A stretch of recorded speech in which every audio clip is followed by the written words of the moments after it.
معزز سامعین گرامی قدر، جیسے آپ کے سامنے رمضان میں کیے جانے والے اعمال کے حوالے سے چند گزارشات کو رکھ رہا ہوں کہ انفاق فی سبیل اللہ کا رمضان کے ساتھ بڑا گہرا تعلق ہے، توبہ استغفار کا رمضان کے ساتھ بڑا گہرا تعلق ہے۔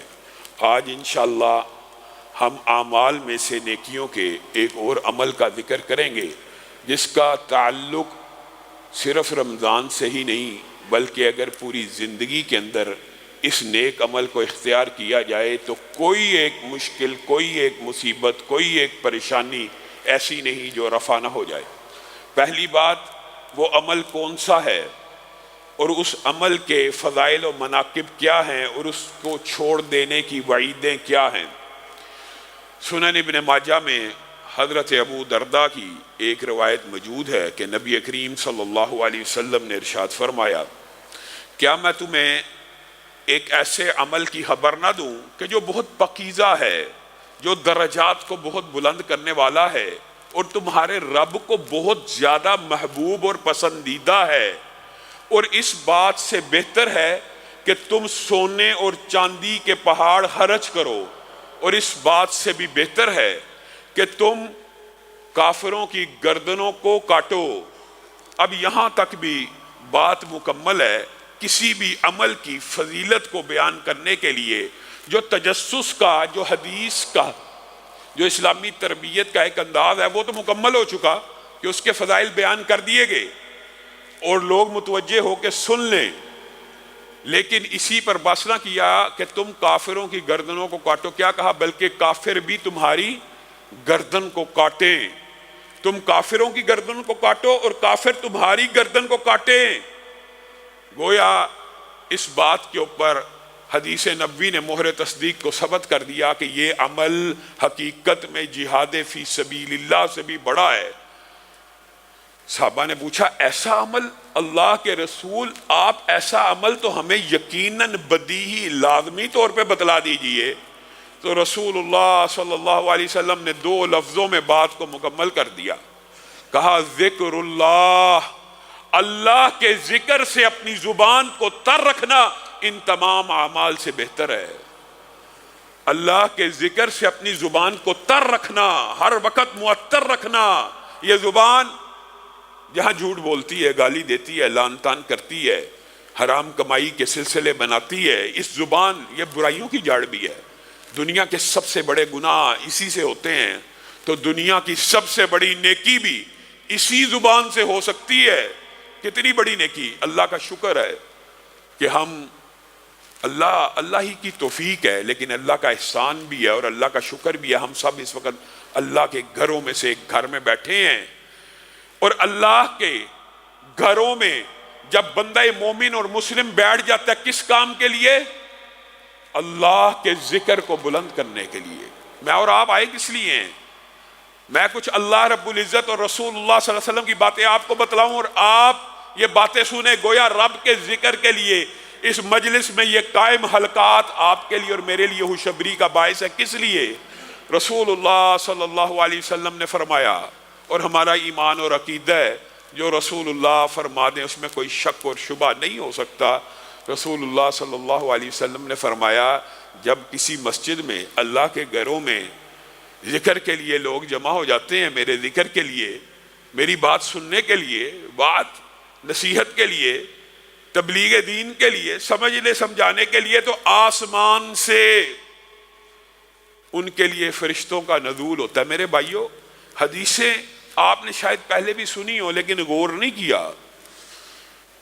فرشتے حقیقت میں یہ شان اور قدر و منزلت اور مقام نبیوں کو ملا کہ فرشتے ان کے دلوں کے اوپر اترے، ان کے لیے اترے، لیکن مسلمان امت کے اوپر اللہ رب العزت نے یہ احسان کر دیا کہ جو بندہ مسجد میں آ گیا، جتنے آج آپ مسجد میں بیٹھے ہوئے ہیں، ہمارا عقیدہ ہے اس سے زائد فرشتے یہاں پہ موجود ہیں۔ کس کام کے لیے؟ رسول اللہ صلی اللہ علیہ وسلم نے کہا، پہلی بات اس کام کے لیے کہ وہ آپ کے دلوں کے اوپر سکینت کا نزول کر دیں۔ اللہ رب العزت نے آسمان سے اس لیے اتارا کہ آپ کے دلوں کو سکون دیں، حقیقی اطمینان، حقیقی سکون دل کا سکون ہے۔ کوئی کروڑپتی، ارب پتی، کھرب پتی ہو کے سمجھتا ہے وہ مطمئن ہے، تو ہو سکتا ہے وہ اپنی زندگی بدترین عالم میں گزار رہا ہو، آپ کو کیا پتا اس کو اطمینان قلب بھی نصیب ہے کہ نہیں۔ فرشتے ان مجلسوں کو اپنی پروں سے گھیر لیتے ہیں اور مومن دلوں کے اوپر سکینت کا نزول کرتے ہیں، اور انسان کا دل مطمئن ہو جاتا ہے، غموں سے پاک ہو جاتا ہے۔ کئی مرتبہ انسان ان مجلسوں میں ہزاروں نہیں، کروڑوں نہیں، اربوں گناہ لے کے آتا ہے، لیکن جب اس مجلس سے جا رہا ہوتا ہے اس کے نامہ اعمال میں ایک گناہ بھی باقی نہیں رہتا۔ نبی کریم صلی اللہ علیہ وسلم نے ارشاد فرمایا، جب تم جنت کے باغیچوں میں پھرا کرو تو خوب سیر ہو کے کھا لیا کرو۔ جنت کے باغیچے کیا ہیں اللہ کے رسول؟ نبی کریم صلی اللہ علیہ وسلم نے فرمایا وہ ذکر کے حلقات، وہ مساجد کے دروس، وہ مسجدوں کی مجلسیں۔ اللہ کے فضل و کرم سے اللہ اس مجلس کو بھی اس مجلس میں شامل فرما۔ ان مجلسوں میں سے خوب کھا پی لیا کرو، اللہ رب العزت کا خوب ذکر کر لیا کرو۔ اللہ کا ذکر کرنے سے ملے گا کیا؟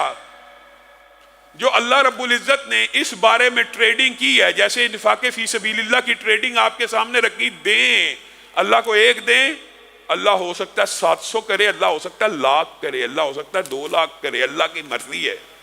اسی طرح یہ جو اللہ تعالیٰ نے ذکر اللہ کی ٹریڈنگ کی ہے، یہ بھی بڑی عجیب ہے۔ آپ ان حلقات میں، ان مسجدوں کو اللہ کے ذکر سے معطر کر دیں، اللہ کیا کرے گا؟ بدلے میں ہمیں کیا ملے گا؟ آپ ایک بات کے اوپر ذرا غور کرنا، علاقے کا M N A, S H O, S P آپ کا ذکر کرتا ہو اپنی مجلس میں، فلاں میرا دوست ہے، وہ آئے گا، اس کا کام کر دینا۔ ایم این اے کے وہ میرا ووٹر ہے، بڑا اچھا سپورٹر ہے، آپ کتنا خوش ہوں گے؟ اگر وزیر اعلیٰ کہے کتنا خوش ہوں گے؟ اور اگر وزیر اعظم یا صدر کہہ دے آپ کی خوشی کا کوئی ٹھکانہ نہ ہوگا۔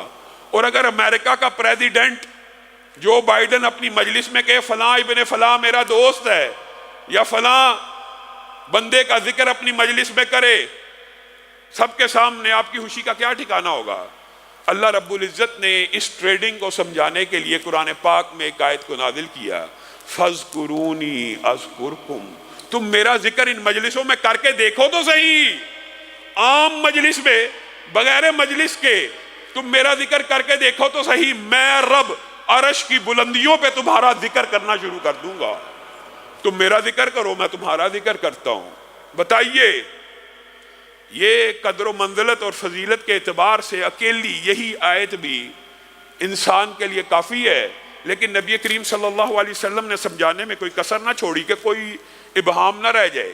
میں بندے کے گمان کے مطابق ہوں، اللہ رب العزت کا فرمان ہے، میں بندے کے گمان کے مطابق ہوں۔ جب وہ مجھے اپنے جی میں یاد کرتا ہے میں بھی اس کو اپنے جی میں یاد کرتا ہوں۔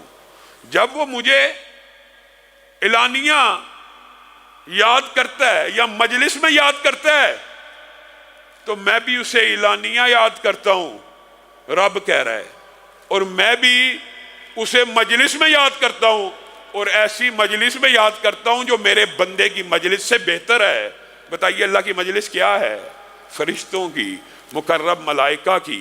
یہاں پہ بندہ، ایک عام بندہ سبحان اللہ کہہ رہا ہوتا ہے، سبحان اللہ، اللہ اکبر، الحمدللہ، لا حول ولا قوت الا باللہ، لا الہ الا اللہ، استغفر اللہ، جتنی بھی ذکر کی اس کا اقسام ہے، درود پڑھ رہا ہے۔